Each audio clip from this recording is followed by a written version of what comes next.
వాళ్ళందరూ పరిపాలించే శక్తి వచ్చే వరకు మనం రాజకీయాన్ని అందరికీ పంచాలి అని చెప్పి ఆయన పోరాడాడు. మేము కూడా మా కుటుంబ సభ్యులం కూడా ఖచ్చితంగా ఆయన చూపించిన దారిలోనే మేము కూడా ప్రయాణిస్తాం. ఏదైతే నిజాయితీగా మాకు పనిచేసి చేయమని చెప్పాడో పేద ప్రజలను కానీ రాజకీయాల మీద ఆధారపడిన బీసీ వర్గాలను కానీ మైనార్టీ వర్గాలను కానీ ఎస్సీ వర్గాలను కానీ ఎవరిని ఇబ్బంది పెట్టకుండా రాజకీయం చేయండి. ఎక్కడా దౌర్జన్యాలు చేయకుండా రాజకీయం చేయండి.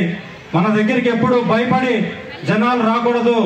ప్రేమగా ఆప్యాయంగా మన దగ్గరికి వచ్చి వాళ్ళు ధైర్యంగా వాళ్ళ సమస్యను మనకు చెప్పి పరిష్కరించే విధంగా మీరు రాజకీయాలు చేయండి అని చెప్పాడు. అలాగే చేస్తాం. ఖచ్చితంగా ఆయన చూపించిన దారిలోనే నిజాయితీగా పనిచేస్తాం. మా గొంతులో ప్రాణం ఉన్నంత వరకు పేద ప్రజల కోసం, బీసీల కోసం, మైనార్టీల కోసం, ఉన్నత వర్గాల్లో కూడా ఆయన ఆదరించే వాళ్ళు ఎంతో మంది ఉన్నారు. వాళ్ళందరి కోసం మేము పనిచేస్తాం. మీకు అండగా నిలబడతాం. ఈరోజు రాజకీయంగా మాకు 2 ఎదురు దెబ్బలు తగిలిండొచ్చు, రాజకీయంగా మమ్మల్ని దెబ్బతీసిండొచ్చు. మీరు ఈరోజు తాత్కాలికంగా సంతోషపడండి. ఖచ్చితంగా ఇంతమంది జనాల ప్రోత్బలంతో ఇంతమంది జనాల మాకిచ్చే ధైర్యంతో మేము ఖచ్చితంగా ముందుకు పోతాం.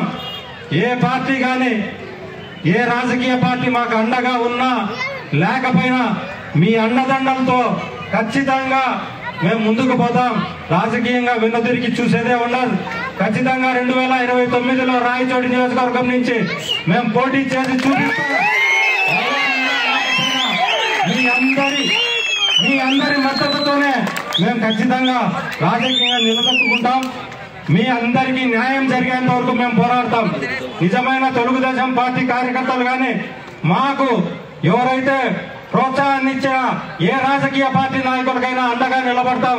ఖచ్చితంగా పేద ప్రజలకు న్యాయం జరిగే విధంగా మేము మీ వెంట నడుస్తామని ఈ సభాముఖంగా తెలుపుతున్నాను.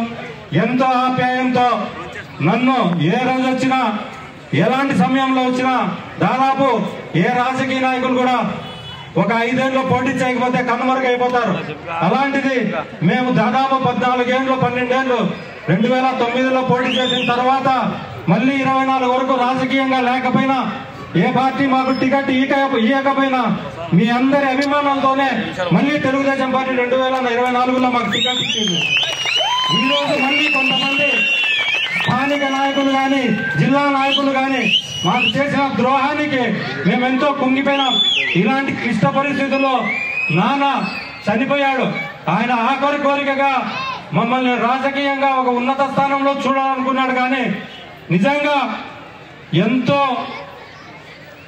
బాధాకరమైన విషయం, ఆయన చనిపోయేటప్పుడు కూడా అదే హాస్పిటల్లో కూడా నేను మిమ్మల్ని ఒక స్థాయిలో చూడలేకపోయాను అని చాలా బాధగా చెప్పాడు. ఖచ్చితంగా ఆయన కోరిక తీరుస్తాం. మీ అందరి అండదండలు ఉండాలనే ధైర్యంతోనే పోరాడుతాండ. దాదాపు ఎవరు సహాయం చేయకపోయినా మీరు ఈరోజు ఇంతమంది ఏ చిన్న మొన్న గొట్టివీడిలో ఒక హరిజన వాడకు నన్ను పిలిచి సంశోధన సభ జరిపారు. వాళ్ళు ఎంత ప్రేమగా అంటే దాదాపు 80 ఏళ్ళు 70 ఏళ్ళు ఉండే వయసు ఉండే ఆడవాళ్ళు కూడా నన్ను సొంత బిడ్డ మాదిరిగా ఆడికి పిలిచి ఆదరించారు. నిజంగా 100-150 మంది ఉన్న సభలో ఎంత సంతోషం వేసిందంటే నిజంగా ఎవరికి కోట్ల ఆస్తులు వద్దు, ఏమొద్దు, మీ అభిమానము ప్రేమ మాకుండే చాలు. ఎంత దూరమైనా పోరాడతాం, ఎవరినైనా ఎదిరిస్తామని సభాముఖంగా తెలుపుతున్నాను. ఈరోజు మీ అందరికీ మాట చెప్తున్నా, నాకు అధికారులు ఈరోజు అధికారంలో ఉన్నా లేకపోయినా మా నాన్న చూపించిన మార్గంలో నేను ముందరికి వెళ్తున్నాను. మీకే సమస్య వచ్చినా ఏదొచ్చినా నేను ముందరుండి నిలబడతాను.